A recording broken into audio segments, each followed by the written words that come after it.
You are watching Conscious Evolution with Wes Heffernan.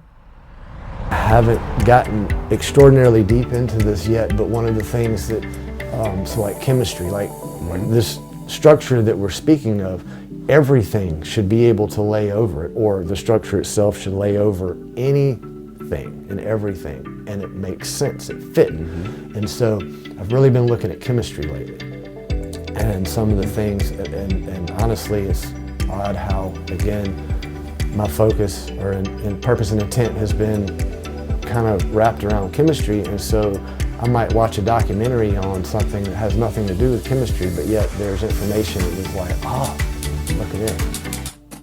This idea that I want to dive into a little deeper with myself before I really bring it forth and try to go into it, but we can look at it at the surface level. So you have hydrogen, right?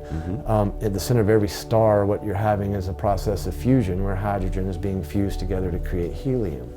So fusion is about compression, right? And it's compressing and compressing. Well, it takes 4 hydrogen molecules to create 1 helium molecule. So you compress these 4 hydrogen molecules together to the point that they fuse, and you end up with 1 helium molecule. And the difference in mass between the helium and hydrogen is what's released as energy that we see for our sun, right? That's the heat, the light, all the different gamma radiations, all the different frequencies of energy that the sun releases off, is that tiny bit of difference between the mass of the 4 hydrogen molecules and the 1 helium. All right, so we can take that a step further, and we can say it takes 3 helium molecules being fused together to make 1 carbon molecule. All right, and so we have hydrogen, helium, and carbon.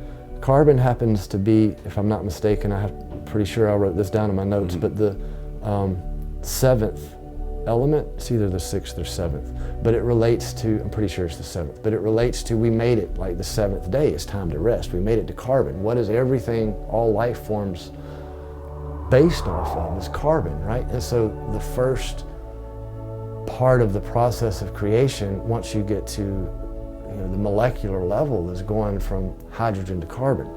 Now, to pull the numbers in, that's going to be a huge part of where I want to go with this.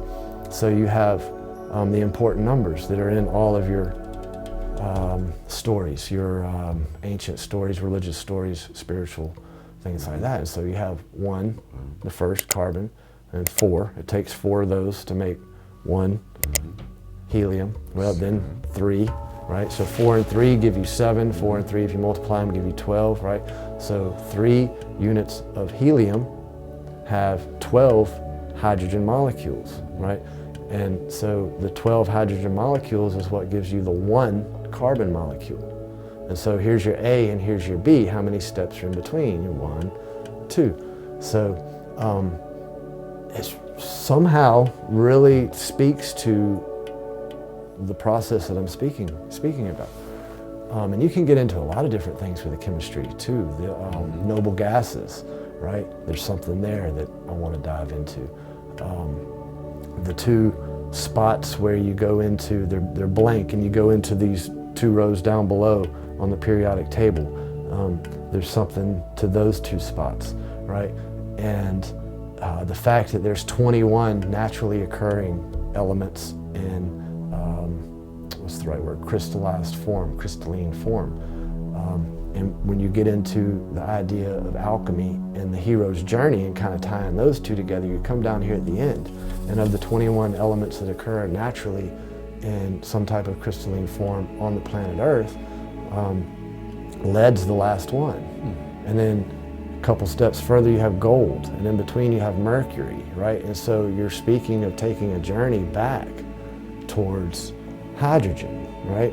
Whereas the process of creation is this, to get us to the lead, the human form, the most basic human form. There's no real room to absorb anything as far as expanding, so it's time to move back in the other direction. And that's what this story is the foundation is to create the stage in which to bring about my capacity, if you will, to bring to life that journey in both directions. And we've really, a couple things. I realized talking with my son during that conversation that what's missing for so many is the imagination and the creativity, right? Especially in the masculine side where it's go, go, go. You don't have time to be creative and imaginative, right? You have to take care of the family, take care of the kids, or maybe you're not and you're taking your time up in drugs or alcohol or whatever else it is, right? But no matter which path you go, there's really no time in this society for working on the relationship with your internal dialogue, working on creativity and imagination to the level of actually being able to, in your mind and in your heart, internally having experiences that maybe you once would think can only happen out here, and they're myths and legends and things, if you look at Christianity, things that you're told you can't experience, right? And for you to say you recently started studying more about chemistry, and like you said, so many people say, I don't have time, like I've got this to do, that to do. What makes you so disciplined to say, man, I really want to know more about this, so I'm just going to pick up something new and start learning chemistry? Well, a big part of it is just the circumstances in general. I own my own business. I travel, which means I have hours of either driving, in which case I'm never not in a conversation with myself, right? Or I'm writing and can look things up or read books, or I'm away from my family. We don't go out, we very rarely even go out to restaurants except once or twice when we're on the road. Usually it's order DoorDash, or we're cooking if we're in Airbnb. But I'm able to put myself in a place where I have the time, right? And so now it's a matter of how do I spend my time? And I've just always been driven to spend my time not just trying to make myself a better person. It's always been bigger than that, right? It's about finding this message and finding the capacity to be able to share this message that I've been working for 3+ decades. You are... To not only understand, but to be able to communicate. And then to have, another big part of it was to have the, what's the right word? To have the confidence on top of the knowledge and on top of the information and understanding and everything else. You still have to be able to stand up here and do this, but not only this, so much of what we're going to talk about goes against the grain of what this society is about, what our current civilization has been about for the last several thousand years. You're Wes Heffernan, but you're really Professor Wes Heffernan. Have you ever thought about... I'm my own professor. That's it. Have you ever thought about, in some of that time, once the sun is down and you can't work construction and you're in the hotel and you're picking up chemistry now, have you ever thought about going to school online and getting an official title behind your name? I haven't ever. I have always thought, I can finish my studies, finish whatever these books are, however they come out, and if that's important, I can get an honorary PhD. That happens all the time. But there's never been a course of study that interested me enough as a collective whole, right? 'Cause I don't really care about the nuances that they're going to teach me in chemistry class. None of that. Well, some of it matters, right?